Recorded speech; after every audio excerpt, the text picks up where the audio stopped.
Hello, Faye Victor. Thank you for coming. You're supposed to be performing on Friday, January 30th, on the final night of Black Lives Matter. And I would like you to speak briefly about your relationship to music, how music is your voice. Oh, wow. It's hard to speak briefly, but what I can say is I feel that I can express myself through music in a way that I can't express myself in other ways, whether it's actually speaking or writing. I feel deeply connected to music, and I feel that it's a great force to not understand other people, but to definitely understand yourself. And it's really been a catalyst for me to grow as a person and to know myself as a person. And that's what I can say briefly. Well, what's the relationship between music and the world around you then? Well, wow. I guess it depends. Huh? I mean,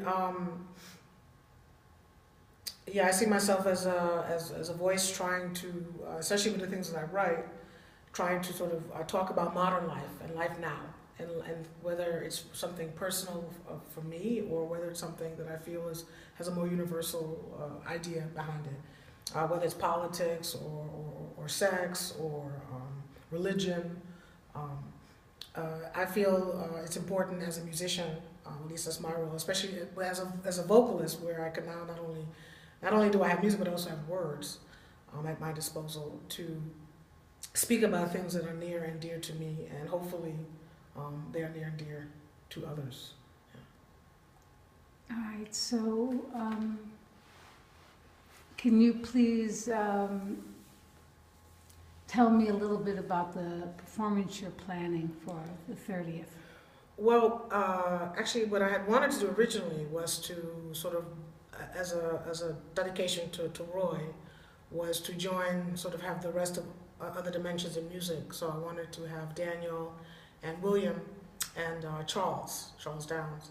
But William is unavailable. William is going to be in France.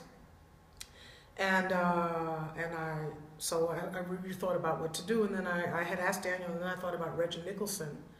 I really wanted this to be, for better, whatever, I really wanted it to be an all-black group, and because I want to say some things.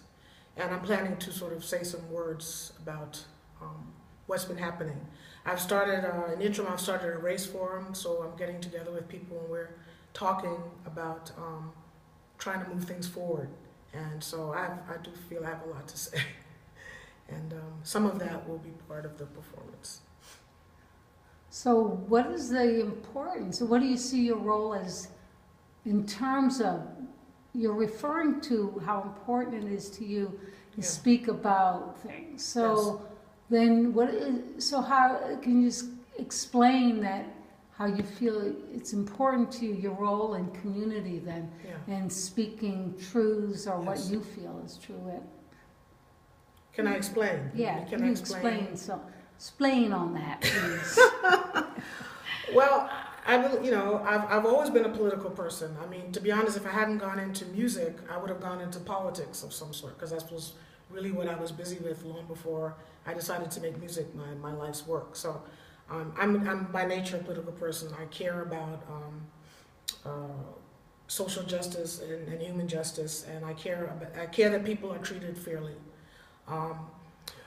Also, I care that people for themselves feel empowered to demand that they are treated fairly, because there's the role that people, there's the oppressors, and then the people that are oppressed also have a role to, I feel, to do what they can to empower themselves, whether spiritually, socially, whether it's with gathering, so that they are in a good position emotionally and mentally to battle what's out there. And I'm fortunate in the way I was raised. And this is going to be part of the presentation, but the way I was raised, I was told that I'm just as good as anybody else. And so even though I'm black, and it's very clear that I was black, and I was raised to be strongly black, but it was also it wasn't never this sense that I was never told that you have to work twice as hard to reach up to some conclusion. The idea was you're here on this planet and you're just as good as anybody else, and you work hard and you will get what you need to get for yourself, and that's basically how I feel. So I don't feel that I am any less than anyone, but I don't feel like I'm any better than anyone. So what I try to write, and I'm also by nature not a preachy person, so the things that I write about and talk about, I try to kind of put it in stories and put it in ways that can cut through and that sort of gets certain ideas across. For example, I once wrote a piece, and I've been doing this piece a lot over the years with a group of mine, called Exchange Rate. And that piece is about the fact that cowrie shells were used as money for the slave trade for hundreds and hundreds of years in Africa. Slavers from Europe used cowrie shells to go to like Dahomey and those big kingdoms in Africa and use that